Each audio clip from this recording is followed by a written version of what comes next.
We can call the Village of Ashwaubenon Public Works and Protection Committee meeting together for Tuesday, May 1, 2018.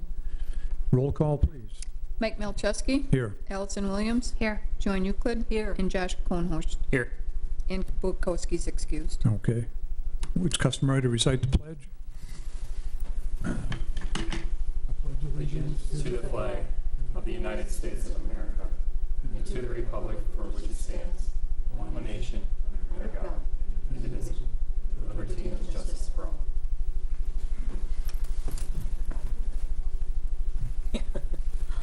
Okay, we can take action on the agenda as presented. Move to approve the agenda tonight. Second?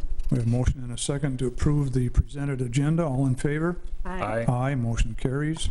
Action on the minutes from the April 3rd, 2018 meeting. I'll move to approve. Second that. The only two that can approve would be Mike and Josh. Okay. You weren't at the last meeting, Joanne. Right. Oh, that's right. Okay, I'll make the motion to approve. Okay. I'll still second that. Okay, we have a motion and a second to approve the April 3rd Public Works and Protection Committee meeting. All in favor? Aye. Aye. Aye, motion carries. Comments from the public? We have no members of the public in attendance. We'll skip A, B, C, D, E, and F and move on to action items 7.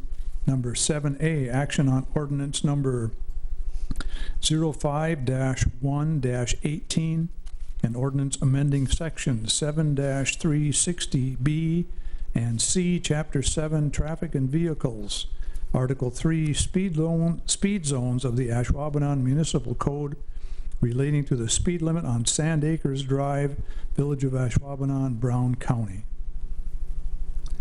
Good evening. Tonight, this is more of a clean up the books ordinance change. A couple years ago, St. Acres Drive was rebuilt, and the ordinances went through, and for some reason in our codes, it's listed as 35 miles an hour. So we're just asking that the ordinance be changed to the 30 mile an hour as it's posted out on St. Acres Drive. So it is posted already? It is. Oh, okay. Yeah, we're not doing a speed limit change. We just want the books to reflect what's out on the roadway already. Okay. Has there been any recent enforcement on South Ridge or Sand Acres? The speed boards are being deployed this week. We've got a lengthy list, and actually West Main, we received 2 citizen complaints over this past week Did? Okay. asking for enforcement out there. Okay. When we lose the snowbanks, people tend to speed up, so we'll be out there. Well, they've been doing that. There was a motorhome at the park most of Sunday afternoon that took up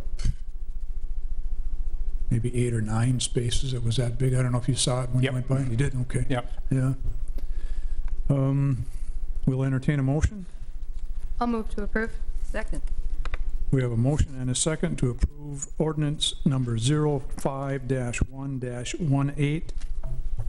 Ordinance amending section 7-360B and C, Chapter 7, Traffic and Vehicles, Article 3, speed zones of the Ashwaubenon Municipal Code relating to the speed limit on Sand Acres Drive, Village of Ashwaubenon, Brown County. All in favor? Aye. Aye, motion carries. Action item 7B, Ashland Pond Expansion and Ashland Access Road, Hanson Road Storm Sewer Projects. Bring on the engineers.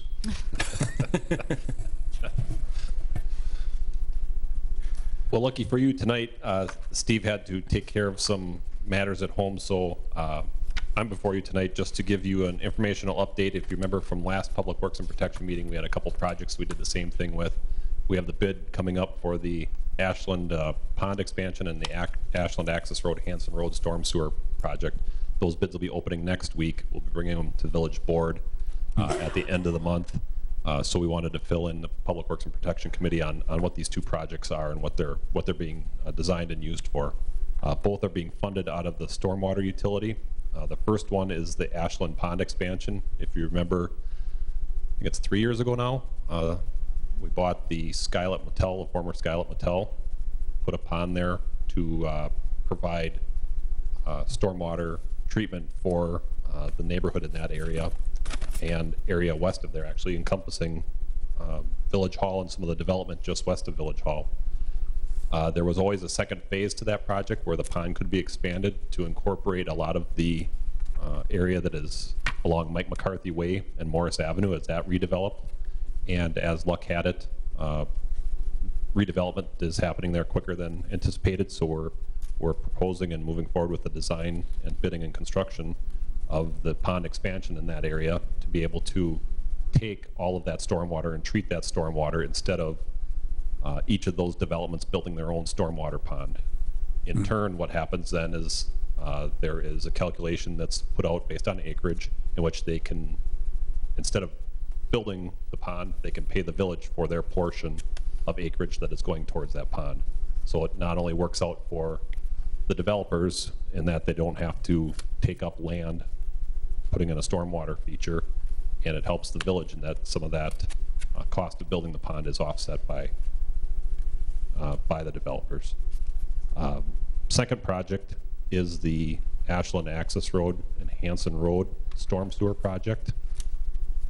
I'm sure you've all seen after heavy thunderstorms or large rain events in front of Gagnon Clay along the Ashland Access Road, right by the train tracks there. That's one of the 3 or 4 areas in the village that floods on a pretty frequent basis.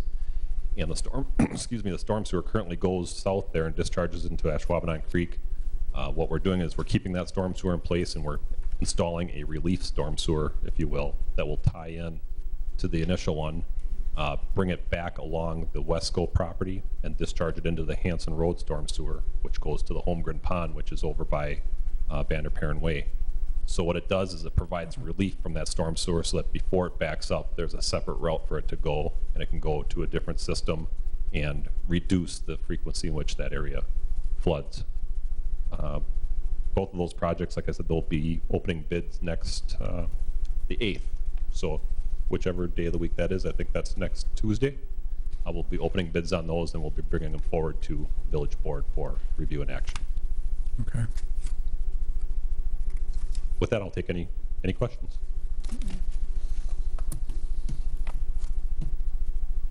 I bored you to death. No, I'm thinking about the difference in elevation to see if it's going to flow and what the flow rate would be between the supplemental one and the one that already exists. Yeah, the one that exists is a little bit deeper. Okay. So I believe this one's going to be about 2 feet higher than the one that heads to the south. Like I said, it's one of those features that's going to help eliminate or eliminate the frequency that area floods. And when it does, it will allow it to go away quicker. So the one won't be full of water all the time then? It'll just be excess runoff? Correct. Ah, Correct. okay. Boy, I love these engineers. So, no action needed, just informational, just so we keep you up to Okay, date. so we don't need a motion on anything? No, sir. Okay. Let's move on to action item 7C, action on ordinance number 05-2-18. An ordinance creating section 3-2-111 of chapter 3 alcohol beverages, article 2 license relating to public intoxication, Ashwaubenon Municipal Code.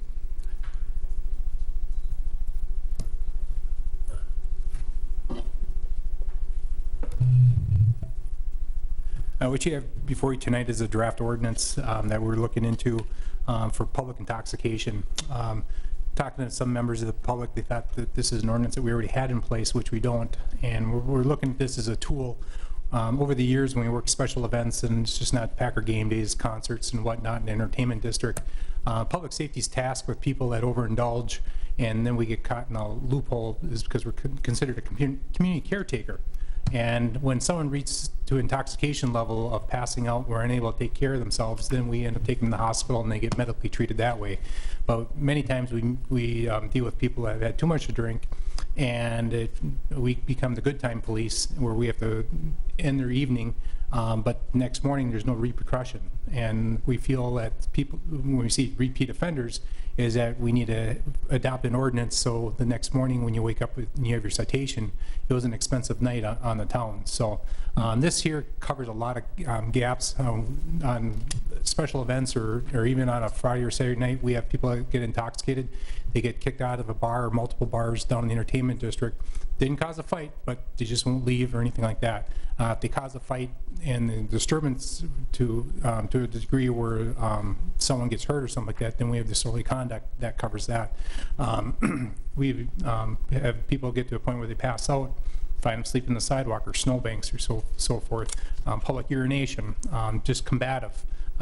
We've all been out there and you see these people. This here is a tool that public safety would have in helping curbing this and issuing them a citation and getting something in order.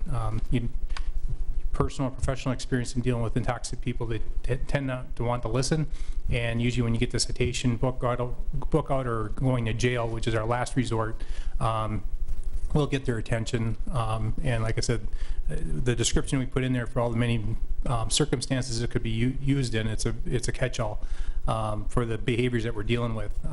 In looking at different municipalities throughout the state, looked at La Crosse, looked at Menominee. The cities, they have college campuses. They also host festivals. They've had experience. We vetted this with our village attorney. Like I said, this is just another tool that we'd have in our toolbox. It's not a revenue maker. It's just trying to hold people accountable that, or trying to make, that way other people can enjoy their evening or daytime activities here in the village. What's the opinion of Menominee and La Crosse towards its effectiveness, Eric? In talking to one of the chiefs, they've, it's a tool.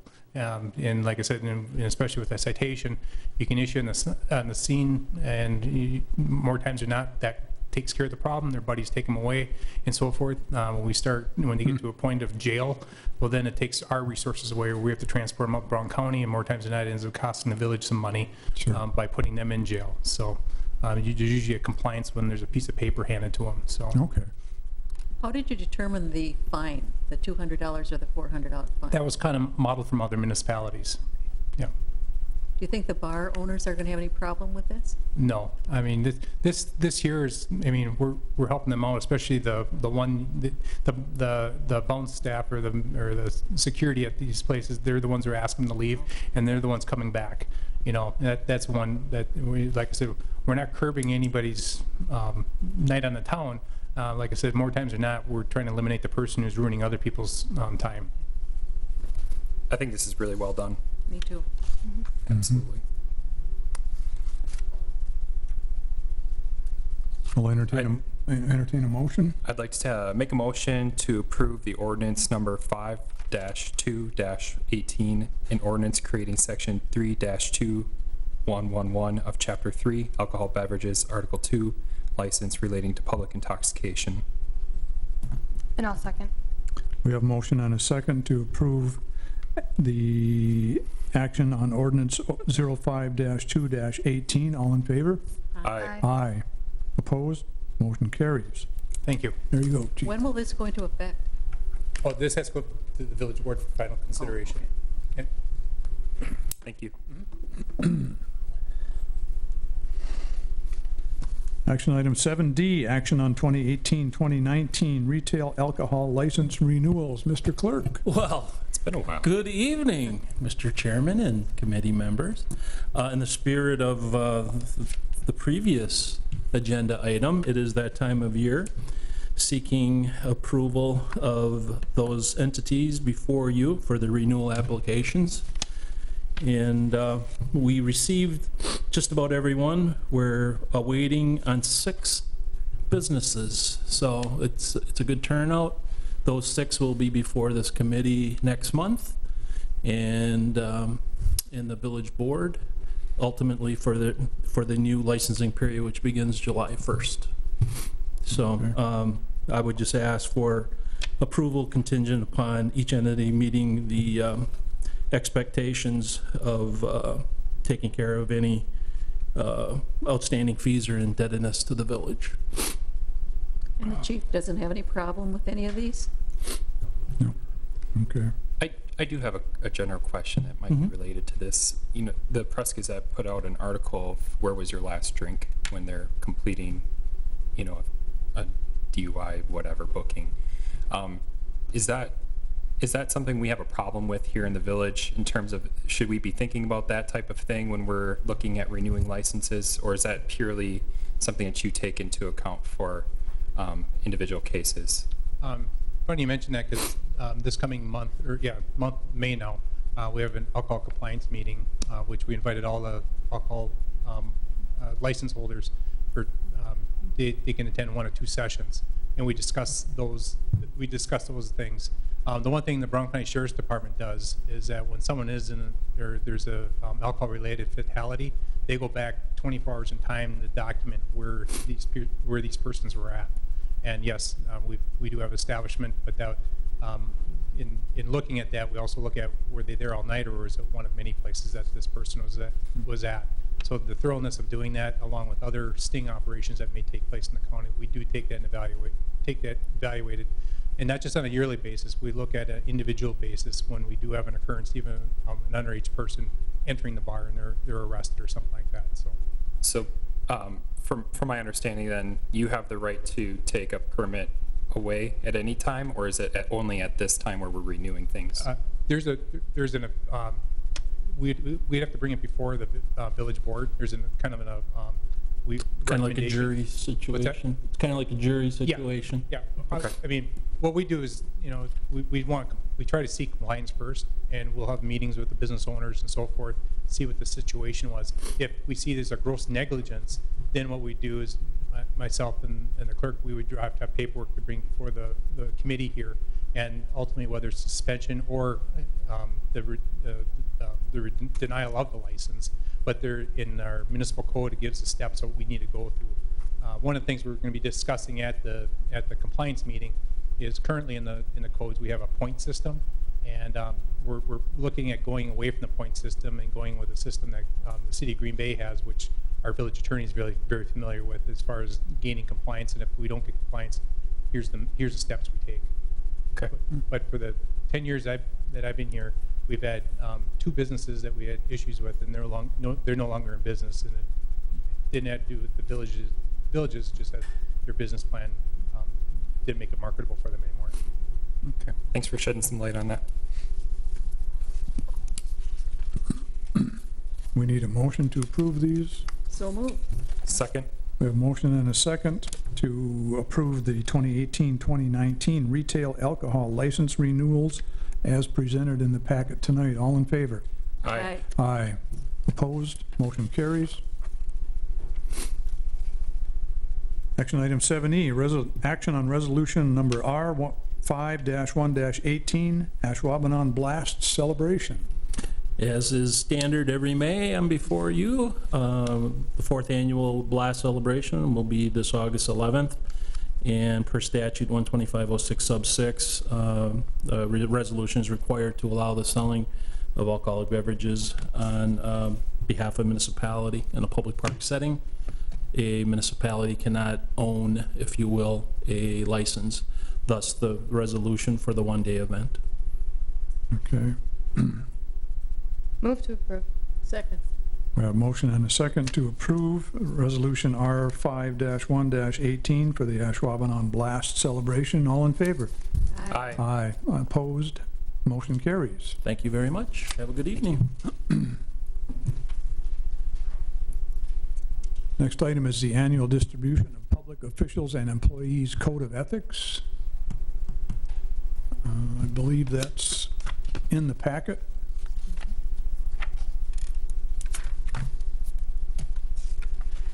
That is for review and deep philosophical thought about how we act as public employees, actually. The next meeting, we'll have a test on some of the sections. Do we have any items for the next agenda that anybody wants to put up at this point? Terry? Nope. None? Okay. I have none. We can entertain a motion to adjourn. So moved. Second. We have motion and a second to adjourn. All in favor? Aye. Aye, we stand adjourned.